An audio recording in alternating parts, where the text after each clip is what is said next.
Olá, esse é o Mil Contra, o seu podcast empreendedor aqui do Inter Empresas. Aqui você vai encontrar várias notícias, informações, ajudas para o seu desafio empreendedor, seja em marketing digital, em ajuda financeira, balanço, enfim, uma série de assuntos aí durante o nosso ano para te ajudar nessa sua jornada. E eu sou Igor Mendes, sou gerente executivo de Growth aqui do Inter. E hoje eu estou com mais um convidado super especial aqui para falar um pouco sobre planejamento financeiro para esse ano de 2025. Seja bem-vindo. Pode se apresentar para a gente, João? Obrigado, Igor. Boa tarde. Meu nome é João Vitor, sou consultor de finanças do Sebrae, administrador, palestrante, consultor. Atuo já há 8 anos na casa, então tenho uma pequena bagagem aí para poder compartilhar com vocês. Perfeito. O João já esteve aqui conosco, né, em outra edição, acho que foi a nossa primeira ou segunda edição. Verdade. E foi super rica a nossa conversa. E agora está retornando aqui para a gente falar um pouco mais sobre planejamento, né, João? E aí eu queria que você trouxesse, assim, como principal elemento aí principal pergunta, né? Qual a importância, principalmente nesse momento de início de ano, né, de um planejamento? E o que o nosso empreendedor aí que está nos ouvindo deve pensar na hora de construir esse planejamento para o ano? Legal. Bom, primeiramente, eu acho que quando você começa a empreender, né, eu gosto muito de analogia, então vou tentar trazer algumas aqui para ilustrar. Mas é como se a gente colocasse o nosso barquinho, né, no mar para velejar. E quando você não tem um planejamento, né, primeiro você não tem nenhuma rota, né? Uhum. E aí isso faz com que você também não tenha um objetivo final, o qual você queira atingir. E aí qualquer lugar que esse barquinho se escorar, né, qualquer ilhota que você chegar, acaba sendo o destino final. E eu acho que não é esse o intuito de nenhum dos empreendedores, né? O empreendedor, ele tem que traçar, né? E aproveitar esse início de ano para poder recobrar os aprendizados do ano anterior, né? O que falhou, o que funcionou, o que pode melhorar. Uhum. E a partir daí, buscar traçar, principalmente metas e objetivos que sejam, que a gente fala, né? Que está dentro daquela metodologia SMART, né? Ou seja, uma meta que seja específica, que ela seja alcançável, né? Que seja factível. Também não tem como, por exemplo, eu sou um microempreendedor individual e aqui nesse ano eu quero faturar bilhões, né? Eu acho que talvez isso fique fora um pouco. Mas passo a passo você vai traçando, tem que ser realista, né? Também. Exato. Então tem que ser uma meta específica, alcançável, mensurável, temporal e que ajude esse empreendedor a chegar nesse objetivo que a gente está discutindo. Perfeito. Então, se ele não tiver um pouquinho dessa visão, usar do background dos anos anteriores e ajudar isso, e utilizar isso para ajudá-lo nessa construção para o próximo ano, se ele não tiver isso, ele com certeza vai estar também em dificuldades esse ano. Perfeito. Como você bem disse, o planejamento é importante como um todo. Então, a gente vai ter o planejamento de marketing, a gente vai ter o planejamento de compras, enfim, nós precisamos pensar sobre essa ótica para tudo. Mas quando a gente fala especificamente do planejamento financeiro, né? Qual a importância que você vê de estabelecer marcos ou estabelecer metas, especificamente quando a gente fala de finanças, assim?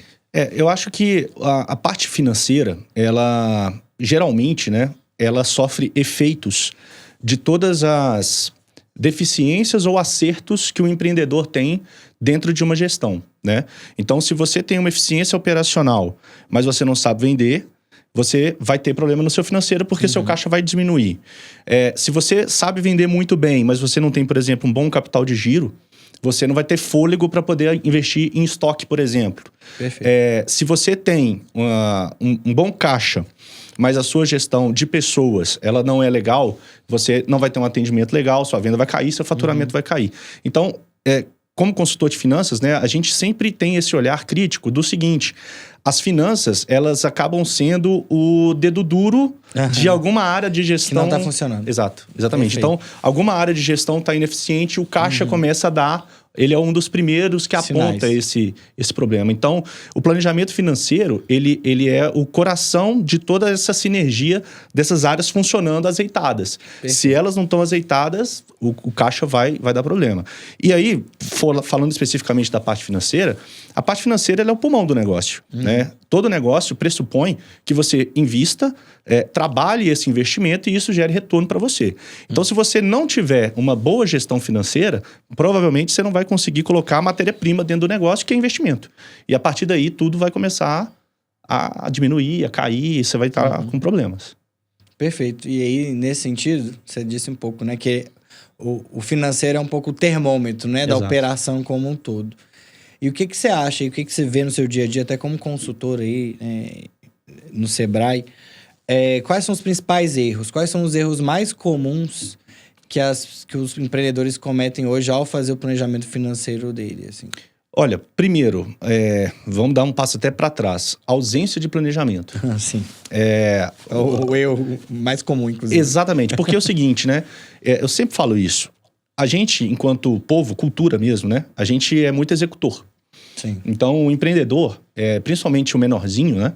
Ele tem um ofício e ele se sente dentro dessa casinha, né? Então, se eu sou mecânico, eu desmonto e monto o motor de olhos vendados. Se eu sou um cozinheiro, eu faço o melhor prato. Se eu sou um vendedor, eu atendo bem, etc. Porém, o empreendedor ele tem que começar a se enxergar como gestor. E, para isso, precisa planejar. Outro erro que é muito comum, então a gente tem que começar a se distanciar um pouco da operação e ir mais para essa parte de gestão. Sair dessa zona de conforto, Exato, né? E outro erro muito comum, né? É você não ter indicadores bem estabelecidos para você ir mensurando se você está indo no caminho certo. Perfeito. E aí, mais uma vez, a alegoria, né? Imagina que você está dentro de um veículo. E aí você até tem um objetivo. Você tem que sair daqui de Belo Horizonte, você tem que ir para São Paulo. E aí você está dentro de um veículo, de um carro, só que você não tem nenhuma informação no painel. Ele está todo apagado. Então você não sabe o nível de combustível, temperatura do óleo do motor, velocidade, você não tem esses indicadores. Será que você vai se sentir confiante para poder pegar esse veículo e ir até o destino? Muito provavelmente não. Né? Perfeito. Então esse é um outro erro. E mais um que eu poderia adicionar é sempre também a questão de reserva de emergência e capital de giro. O capital de giro, né, ele é o combustível da empresa, né? Então, por exemplo, eu quero ser mais agressivo esse ano, eu quero vender mais. Então, será que você dimensionou bem o seu capital de giro? Outra questão que pode acontecer, sazonalidades, né? E se o seu faturamento cair bastante, você tem uma reserva que vai suportar, né, o seu planejamento? Você está preparado? Então, se você tiver, né, positivamente essas respostas, ok, você vai ter uma responsividade maior para poder se adequar àquela situação. Mas se não, você pode ter um planejamento maravilhoso. Você vai estar com as calças curtas ali naquele processo, né? Não é só o planejamento em si, né? Não adianta você planejar se na realidade é um planejamento descolado, né? Então, da realidade, exatamente. Você pensa que eu vou fazer X de venda, mas é uma meta excessivamente ousada, e aí você não vai ter aquela receita, consequentemente isso você não vai ter o capital de giro, e consequentemente você não vai ter o fluxo necessário para cumprir as promessas que você fez para o fornecedor, para o cliente, né? Então, o descolamento da realidade também é algo grave, né? Porque se ele não conseguiu ler a companhia dele, a empresa dele para trás, ele vai talvez tomar metas ou riscos desnecessários. Perfeitamente. E é isso. Então, para resumir a resposta, né? Então, primeiro, né, a ausência de um planejamento. Às vezes, um planejamento mal dimensionado, muito em função de não existir indicadores claros. Perfeito. E também de fôlego financeiro, né? Que a gente está falando que é a reserva e o capital de giro. Ótimo. E aí você falou um pouco sobre reserva, sobre receita, né? E lá atrás você falou dos indicadores e desse ponto que ele é o planejamento financeiro, né? As finanças são a temperatura da sua empresa. E o que você poderia dizer nesse sentido de identificar a temperatura? Como identificar quais são as oportunidades de redução de custos e colocar em prática, assim? Porque muitas vezes é difícil conseguir enxergar onde está o buraco, né? Onde normalmente você acha que as pessoas ficam cegas nesse sentido dentro do planejamento? Legal. Olha, eu acho que, principalmente para o pequeno, a primeira questão que atrapalha esse processo de identificação das contas é a mistura entre pessoa física e a pessoa jurídica, Verdade. né? Então, esse é um problema clássico, né, que o empreendedor brasileiro sofre. E muitas das vezes, né, isso acontece até pela desbancarização desse CNPJ, pessoa, né? Física e jurídica, às vezes ele não tem conta em nenhum dos dois. Ou às vezes, como pessoa física, tem uma conta poupança e faz as operações todas ali. Mas ele não... porque o pequeno, ele é, muitas das vezes, a maior estrutura de custo dentro do próprio negócio. Né? Ele mesmo, né? Exato. O então, empreendedor em si. O próprio prolabore, né? Ou seja, o salário do dono, Entendi. ele muitas das vezes ele é uma conta muito grande dentro da estrutura de custo. Aí a gente pode elencar custo de manutenção de estoque, aluguel, algumas outras despesas. Mas primeiro passo, né, para reduzir custo é você desvencilhar a pessoa física da jurídica, né? Você tem uma visão clara do que é você e do que é a sua empresa. Depois, é você ter um bom plano de contas, né? O que seria um plano de contas? Eu sempre falo que é como se você tivesse o seu guarda-roupas, né? No seu guarda-roupas, você tem as roupas que você utiliza casualmente, as roupas que você vai à igreja ou ao culto, ou aonde for, aos domingos, as roupas íntimas, as roupas de cama, mesa e banho, enfim, você vai separando e criando departamentos. Categorias, né? Digamos Exatamente. Assim. Na empresa, a gente pode fazer a mesma coisa. E a gente chama isso de plano de contas, né? Então, eu não vou simplesmente chamar tudo, colocar num bolo só e chamar aquilo de custo fixo, por exemplo. Não, deixa eu entender. Quais são esses custos fixos? E aí eu vou categorizando. Da mesma sorte, eu vou fazer com o custo variável. Quais são os meus custos variáveis e o impacto disso na dinâmica do meu caixa? E a partir daí, eu consigo ter uma visão mais 360 para poder entender aonde está sendo mais crítico. É possível fazer alguma redução ou adequação ou substituição?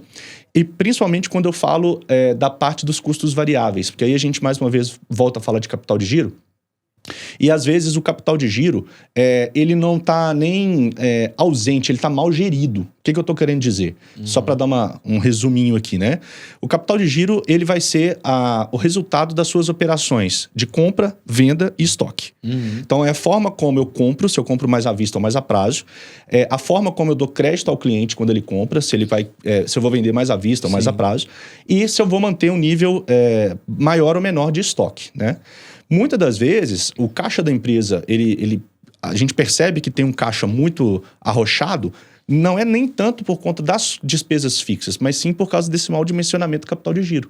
Perfeito. Ou seja, muitas das vezes... Recebíveis, né? Exato. Na hora de receber, eu dou muito crédito para o cliente, então o meu fluxo financeiro demora a encaixar, porque o meu crédito eu vendo e o meu cliente demora a me pagar. Ou eu dimensiono muito mal o estoque, e aí eu tenho um custo alto de manutenção desse estoque. Ou então, muitas das vezes, eu perco algumas oportunidades de trabalhar com o crédito do fornecedor. Ou seja, a gente também tem culturalmente a visão de que comprar à vista é sempre o melhor negócio. Então, não importa a situação, eu vou lá e vou comprar à vista. Eu prefiro, às vezes, até pegar um empréstimo e pagar à vista. Dependendo da situação, pode fazer sentido, mas às vezes não. Então, o empresário ele tem que se preparar para isso e identificar onde que está sendo o gargalo. Mas eu iria, assim, né, para a gente também não esticar muito, mas nessa questão de categorizar as despesas, separar primeiro o que é físico e jurídico, categorizar as despesas e depois até... talvez junto com o auxílio do Sebrae ou com serviços financeiros do Inter, fazer uma anamnese disso para entender onde que está o gargalo. A dor, né? A dor. E dentro desse contexto, como que você vê, principalmente aí, que a gente sabe que o nosso sistema tributário ele é bem complexo, né? Como você vê essa parte do planejamento tributário, principalmente quando a gente tem lá o MEI, que ele começa com um processo bem mais simples, né? Ele tem mais previsibilidade ali. E à medida que ele vai crescendo, isso vai ganhando complexidade, né? O que você vê... como conseguir integrar também essa visão do tributário dentro do seu planejamento financeiro? Legal. Uma coisa está totalmente correlata à outra, não tem como fugir. Porque a forma tributária é como que você vai recolher os impostos devidos em função das suas vendas. Dependendo de como que você consegue se posicionar, você vai pagar mais ou menos tributos, mais ou menos impostos. O MEI, ele tem um caráter, um regime tributário totalmente especial, porque ele tem uma taxa, né, fixa, atrelada ao salário mínimo, mais o ICMS ou ISS-QN, e que não muda em função do faturamento. Perfeito. Por outro lado, o faturamento é limitado a 81 mil ano, né? A partir daí, a gente pode ter o lucro presumido, real ou o simples nacional. A depender da característica do negócio, do faturamento, das atividades que esse CNPJ exerce, eu vou estar enquadrado em alguma dessas categorias.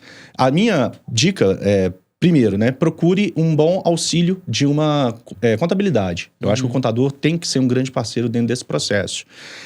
Em especial para o microempreendedor, o Sebrae também ele é um braço importantíssimo, né, para poder orientar, para poder ajudar a entender qual que é o melhor caminho dentro desse processo. Mas, assim, só para dar alguns exemplos práticos agora do que pode acontecer, né? Por exemplo, às vezes, né, muito pelo senso comum, o empreendedor ele vai seguindo dicas, né, de um colega, de um amigo, e acha que está tomando uma grande vantagem, às vezes não está. Exemplo, eu vou comprar fora do estado de Minas para poder vender substituição tributária. Então, aqui a gente tem uma alíquota interna de 18, lá em São Paulo é 12, e aí o camarada ele não faz a conta da default, né, que é a diferença de alíquota de ICMS.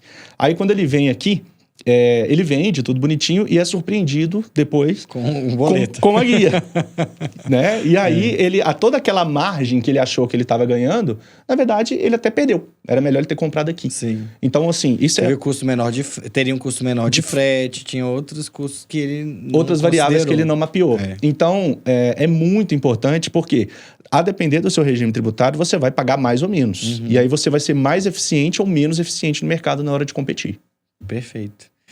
Isso tudo aqui traz pra gente como que a jornada empreendedora ela é muito diversa e tem vários elementos que muitas vezes não estão tanto no nosso controle. Tem um imponderável que sempre vai existir, né? E aí, quando a gente fala disso, né, do imponderável, viradas surpreendentes no mercado, a gente estava falando agora há pouco aqui, antes de começar a nossa conversa, sobre, né, como o digital, como notícias inesperadas impactam em resultados de negócios de forma inesperada. Qual que você acha que é a melhor forma de contemplar nesse planejamento ou num orçamento anual esse espaço para o imponderável, para o imprevisível, assim, e como rever a rota no meio do caminho, né? Eu acho que esse é o principal desafio. Legal. Eu acho que, primeiramente, né, até a pandemia, né, ela mostrou que as coisas podem mudar de uma maneira muito brusca. Então, eu diria que talvez seja mais interessante a gente ter um planejamento particionado.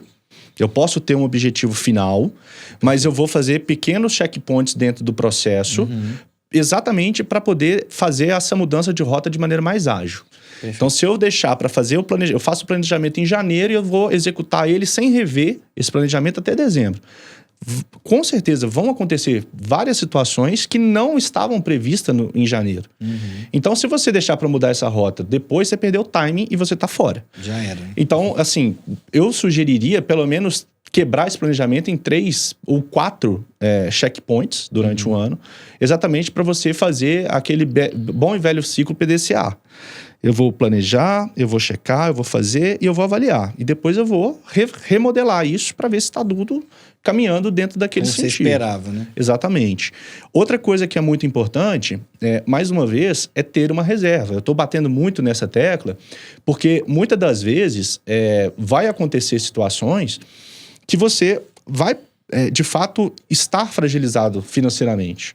Então, se você não tiver uma reserva financeira, isso vai piorar muito. Né? Então, é interessante que você revisite o seu plano com frequência, que você tenha uma boa reserva e, principalmente, né, que você não seja apegado pura e simplesmente ao seu ideal, mas sim o que o mercado está pedindo naquele momento. Porque, às vezes, também, alguns remédios, né, eles são doídos de tomar, mas a gente precisa tomar. Então, eu não posso ser também o apaixonado pelo meu próprio conceito. Apegado, né? Apegado demais. Eu tenho que ter esse desprendimento de fazer o que é necessário para a manutenção do negócio. É aquilo que você falou lá atrás sobre o fazer, né? E o pensar, né? Pensar, olhar de fora seu próprio negócio, né? Exatamente. Porque a partir do momento que você consegue olhar de cima, você vai tomar decisões mais racionais. Exatamente. Isso é essencial dentro do negócio. Você quer a sustentabilidade dele, você tem que olhar ele sobre a ótica de um negócio. Exatamente. Né? Eu acho que isso é o mais importante. E você citou sobre a reserva, né? Dentro desse contexto da reserva, como você vê a parte dos investimentos, né? Investir os recursos da empresa, ter um plano para isso também, e também em relação à liquidez, né? Como tomar decisões dos ativos que você vai escolher para investir, que tem mais liquidez, que tem menos liquidez, como que você enxerga investimentos nesse contexto? Bacana. Bom, primeiramente, vou dar um passo para trás na pergunta. Eu acho que é importante a gente entender o seguinte: gestão financeira de uma empresa, ela é um tripé. A gente olha para caixa, a gente olha para lucro, a gente olha para patrimônio, né? Então, o que eu estou querendo dizer com cada uma desses olhares, né? Quando eu estou falando de caixa, eu estou falando de manutenção da minha liquidez. Ou seja, ter o recurso disponível a tempo e a hora, quando eu preciso dele. Para pagar um fornecedor, para pagar um custo fixo, para pagar um funcionário, etc, etc. Quando eu estou falando de lucro, eu estou falando da minha eficiência em faturamento versus custo. Então, quanto de receita eu gero e se cobre custo ou não. Independente se ele entrou no caixa ou se ele ainda vai entrar no caixa. E o patrimônio, eu estou olhando para o balanço da empresa, estou vendo se ela está crescendo em termos de ativos, se eu estou expandindo, se eu estou retraindo, se está sobrando lucro para distribuir para o dono, né, e etc. Pegando essas duas primeiras perninhas, que é o caixa e a lucratividade, a empresa ela até consegue operar por algum período com a lucratividade negativa, tá? Agora, sem caixa, ela não consegue operar, né? Aquele ditado, né? Acabou o milho, acabou a pipoca. Né? Então, se eu não tenho mais dinheiro para poder financiar minha operação, com certeza eu vou ter que fechar as portas, né? Ou então vou ter que recobrar algum outro crédito, alguma outra linha de crédito para conseguir a manutenção. Dito isso, né? Eu acho que a gente precisa, primeiro, entender como que essa dinâmica do caixa e quão eficiente eu sou na conversão do lucro em caixa, porque o empresário ele tem, por hábito, olhar a conta corrente dele para saber se o negócio dele tá bom ou ruim. Se tem X dinheiros lá, ele acha que tá bom. Se tá baixo aí... Acabou o mundo, né? E não é bem verdade, a gente precisa de contexto. Muitas das vezes a empresa é lucrativa, às vezes só tá gerindo mal o caixa. Ou às vezes o caixa tá até saudável, mas ela não tem uma operação que no médio e longo prazo vai ser sustentável. Então isso tem que ter cuidado. Segunda questão é que, se você analisar de uma maneira mais ortodoxa, o investimento ele não pode ser tratado como um custo. Só que na vida prática do empreendedor, eu acho que faz sentido. O que eu estou querendo dizer? Lembra lá do seu armário, que você vai categorizar suas despesas? É importante que você tenha dentro de uma gavetinha dessa, gavetinha do investimento. Ou seja, eu vou destinar uma parte do meu caixa para guardar para investimento. E aí, esse investimento vai depender do timing que a empresa está. Se ela é uma empresa muito jovem, que ainda não tem uma reserva, talvez o primeiro investimento dela vai ser em construir essa reserva. E aí eu estou pensando na segurança do negócio. Se eu já tenho uma reserva interessante, aí eu vou começar agora a pensar nos reinvestimentos. Que aí eu vou pensar na operação da minha empresa. Como otimizar. Como ter um equipamento melhor, mais eficiente, aumentar o número de funcionários, expandir o número da minha operação. Então eu tenho uma loja, agora eu vou ter 2, 3, e etc. E aí eu estou falando na manutenção e crescimento. E uma terceira via, né, desse investimento, aí entra até mesmo a questão da gestão do patrimônio da pessoa física. Uma vez que a empresa ela já tem uma reserva interessante, ela cuida da segurança e manutenção, da perpetuidade do negócio. Ela cuida do crescimento, que é a partir dos reinvestimentos. Então é uma empresa saudável, que cresce e gera resultado. A partir daí, eu posso colher os louros disso, né? Que aí seria distribuir os lucros, né? Aí eu não estou falando de prolabore, não estou falando da retirada mensal, mas aí sim é onde o sócio ele pode até fazer uma retirada para si próprio, né? Perfeito. Para poder investir, para comprar casa para ele, para trocar de carro, para viajar e etc e tal. Mas eu diria o seguinte, a liquidez, ela é extremamente importante para qualquer negócio. Ela é o combustível, né, de onde que você pode, até onde você pode crescer e ser mais agressivo dentro do mercado. Para isso, é necessário que você entenda de forma prática a liquidez, ou ter um investimento para isso, quase como se fosse um custo, né? Que você reserve ali dentro dos seus pagamentos uma caixinha que você vai guardar um recurso. E a partir daí, a depender do timing, do momento que a empresa está, você vai entender qual que é o seu momento, né? Se você está no momento de cuidar da segurança, mais do manutenção e crescimento, ou até mesmo da distribuição. Legal. Até aqui a gente falou muito sobre despesas, né? Construir o plano de contas e tal. Mas tem um outro ponto que também é complexa a gestão, são os recebíveis, né? Porque hoje, cada vez mais, é mais complexo, né? Esse quantidade de canais de recebimento. Lá, alguns anos atrás, ele tinha ou dinheiro em espécie ou um cartão e olhe lá, né? Hoje ele tem o Pix, tem o cartão Visa, o cartão Master, o cartão... Enfim, várias tem bandeiras. Tem o boleto que ainda existe. Tem o boleto. Né? E aí, cada vez mais, né? Daqui a pouco, criptomoedas. Já tem negócios que recebem via cripto. Como lidar com essa complexidade dos recebíveis e também fazer uma melhor gestão, porque hoje a gente sabe também que tem produtos atrelados aos recebíveis, como créditos, como antecipações. Então, como ele consegue ter um olhar também mais claro e focado para essa outra frente do planejamento. Legal. Lá no início da conversa, a gente falou um pouco sobre sair da operação e um pouco mais para gestão, né? Sim. Eu acho que essa primeira etapa, né? Eu classifico as finanças dentro de um pequeno negócio em 2 momentos, né? Um momento mais operacional, mais braçal, e um segundo momento mais analítico, né? O primeiro momento, ele é de controle, de registro. Para isso, eu acho que o pequeno, ele tem que investir em automação. Então, falar de software de gestão, falar de ferramentas, né, de tecnologia dentro do negócio para poder auxiliar ele dentro dessa parte que ela é mais braçal. Sim. Então, imagina comigo, você pode fazer o registro da sua empresa numa folha de papel, você pode utilizar numa planilha de Excel, ou você pode ter um sistema de gestão, ERP, que você consegue automatizar esses processos. As 3 possibilidades, elas vão te dar um nível de gestão. Só que qual que é mais eficiente, mais rápida, né, mais responsiva? Eu diria que a parte de automatizada, né, que são os sistemas que a gente tem hoje. Então, primeiro, começar a investir nessa questão da automatização da parte financeira. A segunda questão que eu diria é você conseguir fazer a conciliação bancária, né? Perfeito. Ou seja, eu tenho vários canais, né, de entrada e saída de recurso. Entender, fazer o cara crachá, né, de qual movimentação financeira se refere a qual operação real do meu negócio, é importantíssimo, né? Para que eu possa fazer a minha gestão de cobrança, até de gestão de crédito, de conceder crédito também, beneficiar clientes que pagam em dia versus os que não pagam em dia. Entender a minha política de compra também, né? A gente está falando muito de recebíveis, mas...